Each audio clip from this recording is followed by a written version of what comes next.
My name is Josh Bertrand, and I fish on the Bassmaster Elite Series.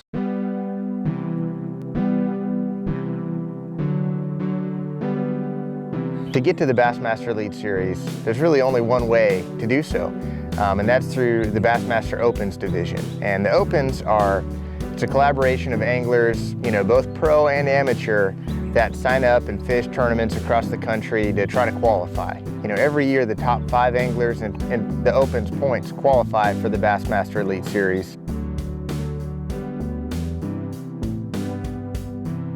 The Elite Series tour schedule consists of 9 tournaments spread from coast to coast all over the country, rivers, lakes, tidal systems.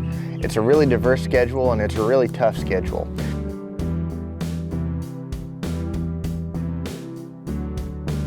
The main goal at every tournament is to do well, cash a check, go for a win, but our big picture goal is to qualify for the Bassmaster Classic, which is at the beginning of the following year after our season ends.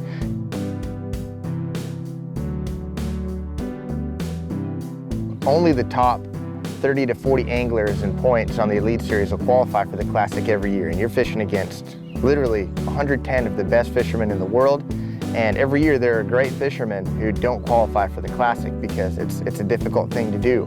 And that's our focus every year.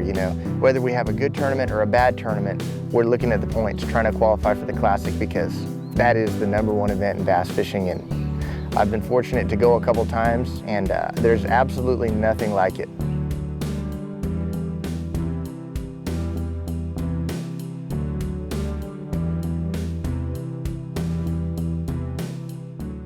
Every tournament we fish on the Elite Series is a 4-day event. The whole field fishes the first 2 days. It cuts down to 50 after the 3rd day and down to 12 on the final day.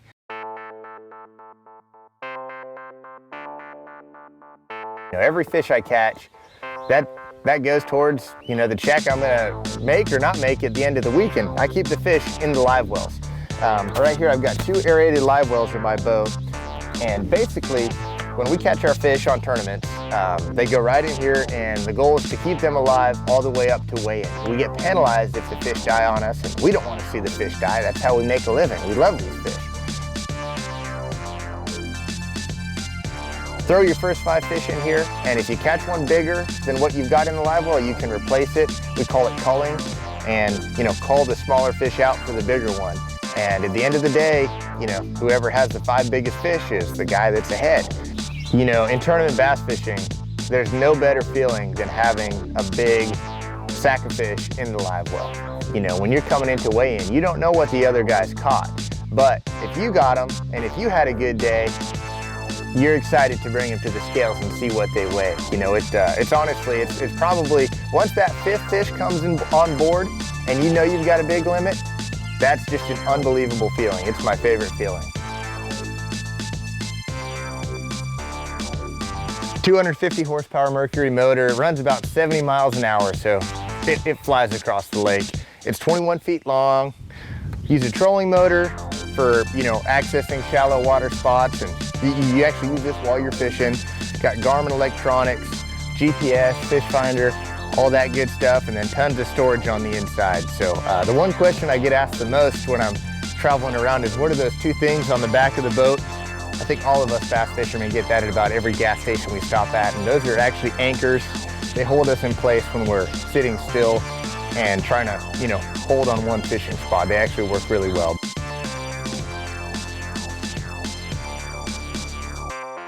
Most anglers have a bait or tackle sponsor. Some have multiple. There are hundreds and hundreds of brands of baits out there. My bait sponsor is Berkeley, and I'm really fortunate to be with Berkeley. They make a lot of great stuff. We've got all kinds of different stuff. Hundreds of different colors and models of hard baits, soft baits. Here's some of the new hard baits that we come out with this year. And you see, everyone looks a little bit different, and everyone will work in the situation. I may have baits in here that I probably won't touch for the next 2 years, but when that tournament comes 2 years from now, I'm gonna be ready for it, and I'll have the winning bait in the boat when I need it. and that's a big deal. You know, I've got a rod locker full of Abu Garcia rods and reels, and I've got more than that in the truck. And again, it seems a little excessive, but you need different tackle, different rods and reels for all the different lakes you go to when you're faced with different conditions, and you want to be prepared. So we're looking to have the one magic lure or the one right rod and reel for the situation that you need it. Qualifying is one thing, you know, and you've done well to qualify, but you still have the factor of trying to cover your expenses, and you know, it's not free to be out here.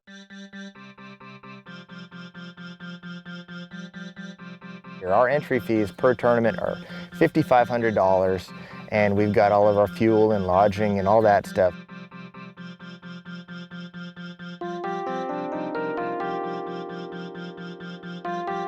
You go out and have a good tournament and you win 10,000 bucks. It looks like you win 10,000 bucks, but you know, really you're doing that to just try to cover your expenses and break even, and just try to stay out another week.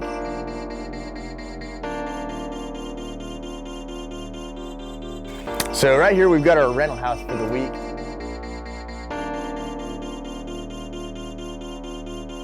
Let me show you inside and just kind of show you the mess that we can make in a whole week's time being here.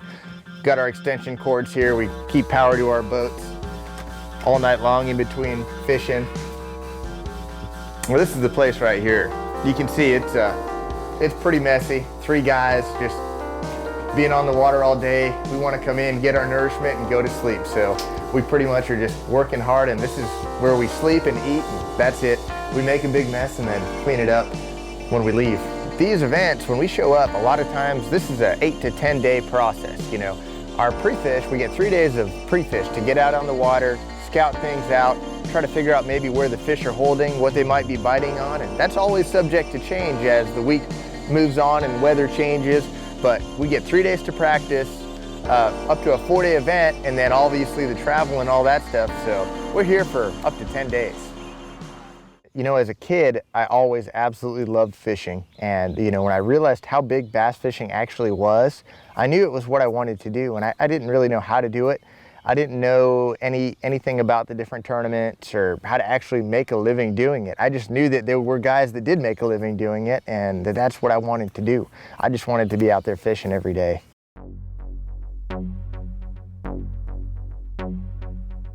I was able to go fishing with my dad a lot. You know, my dad was great about, he saw the passion that I had for fishing, and he took me out every weekend. And, you know, he's a big reason that I'm able to do what I do now, because he really helped instill the passion for the outdoors and fishing that I've got now. And he would take me to Saguaro Lake. My brother and I would go with him. We'd go to Saguaro Lake. It's just outside of Phoenix, Arizona, literally every Saturday, and we'd fish. And you know, we struggled a lot when we first started out because we didn't know what the heck we were doing. We'd often catch nothing, most often catch nothing. And as time went on, you know, and we were going every weekend, we started catching more fish. You know, I got some fishing mentors that were really good anglers that kind of helped me along and showed me some tricks. And you know, by the time I got to my late teens, I was fishing a lot of tournaments and started doing fairly well in local tournaments, 18, 19, 20 years old.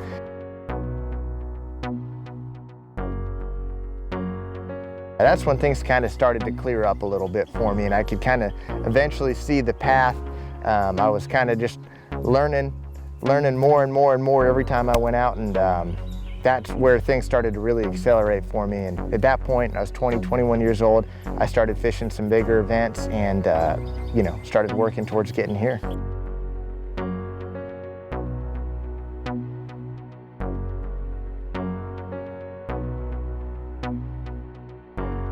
The first taste of success that I had with the Bassmasters was literally one of my first tournaments. It was Lake Louisville 2012 in a Bassmaster Open. Before I was fishing tournaments full time, I was literally just kind of testing the waters, and fished a brutal tournament, Lake Louisville. I ended up, after 3 days, tied for first place with one of the best guys in the game, Brent Chapman. It was literally kind of a David versus Goliath deal. We had a fish off, which has only happened 5 times in the history of the Bassmasters, and he beat me in the fish off, so I ended up finishing second.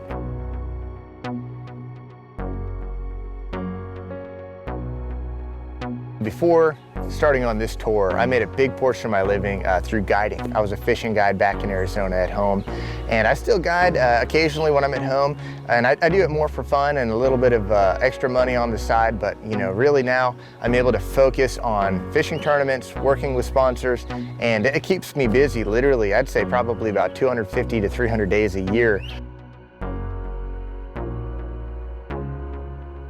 Even when I'm not on the road, I'm doing something related to tournament preparation, working for a sponsor, working on tackle, even helping design baits now. And that's something that I always dreamed of, and I'm really fortunate to be in that position now.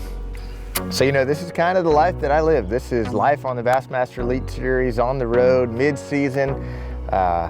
This is what we do. Really lucky to be doing it. Absolutely love it, and always looking forward to the next one. The minute we finish up with one tournament, on to the next one. We're thinking about the next one. Whether you did good or bad, it's over with. It's time to focus on how to catch the next bass and catch, hopefully the next limit.